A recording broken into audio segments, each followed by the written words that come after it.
قلم کا زخم بہت گہرا ہوتا ہے، یہ زندوں کو موت کی نیند سلا سکتا ہے اور مردوں کو زندگی بخش سکتا ہے۔ افلاس اور غریبی بے عزتی کا معجب نہیں، لیکن اس سے خوف ضرور ہوتی ہے۔ تنگ نظر وہ ہے جسے دو برائیوں میں سے ایک کو منتخب کرنا پڑے تو دونوں کو اختیار کر لیتا ہے۔ تسکین ذہنی حالت کا نام ہے، یہ اس وقت پیدا ہوتی ہے جب دوسرے بے چین اور بے قرار نظر آئیں۔ بعض لوگ انڈوں کی طرح ہوتے ہیں، اس کے علاوہ ان میں کسی اور کی گنجائش ہی نہیں ہوتی۔ کسی کتے کے آگے ہڈی ڈالنا فیاضی نہیں، یہ کام فیاضی اس صورت ہوتا ہے جب اس ہڈی کی ہمیں بھی اتنی ہی ضرورت ہوتی ہے جتنی کتے کو۔ جو بندہ کسی رقم کے ادا کرنے میں جلدی کرتا ہے، اس کے بارے میں ہم یہ کہیں کہ اس نے دوہری رقم ادا کی ہے تو یہ بات کچھ غلط نہ ہوگی۔ خاموشی دانش مندی کی علامت ہے تو صحیح، لیکن کبھی کبھی اس سے حماقت کا ثبوت بھی ملتا ہے۔ بڑھاپا نہایت ہولناک مرض ہے، اس کی زد سے کوئی بچ نہیں سکتا۔ دنیا میں جتنی خرابیاں ان کا تدراک ہو سکتا ہے، لیکن کوئی تدراک نہیں۔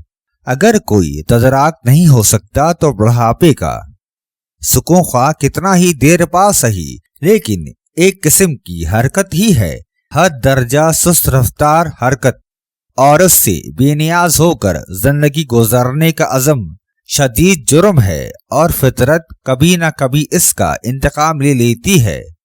عمدہ چیز کا حاصل کرنا کوئی خوبی نہیں، بلکہ اس کو عمدہ طریقے سے استعمال کرنا خوبی ہے۔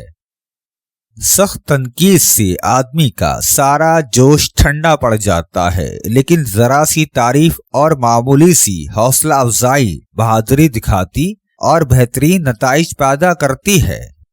اللہ نے عورت کو مرد کی پیشانی سے نہیں بنایا کہ مرد پر حکومت کرے، نہ کہ اس کے پاؤں سے پیدا کیا کہ وہ اس کی غلامی کرے، بلکہ اس کی پسلیوں سے پیدا کیا کہ وہ اس کے دل کے قریب رہے۔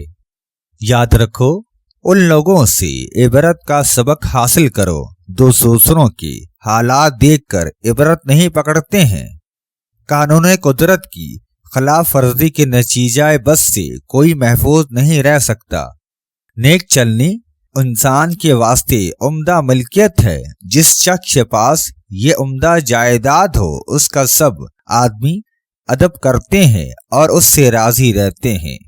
اگر کوئی کہے کہ میں خدا سے محبت کرتا ہوں اور وہ اپنے بھائی سے نفرت کرتا ہے تو وہ جھوٹا مکار ہے، کیونکہ جب وہ آنکھوں سے نظر آنے والے انسان سے برا سلوک کرتا ہے تو نادیدہ خدا سے محبت کس طرح کر سکتا ہے؟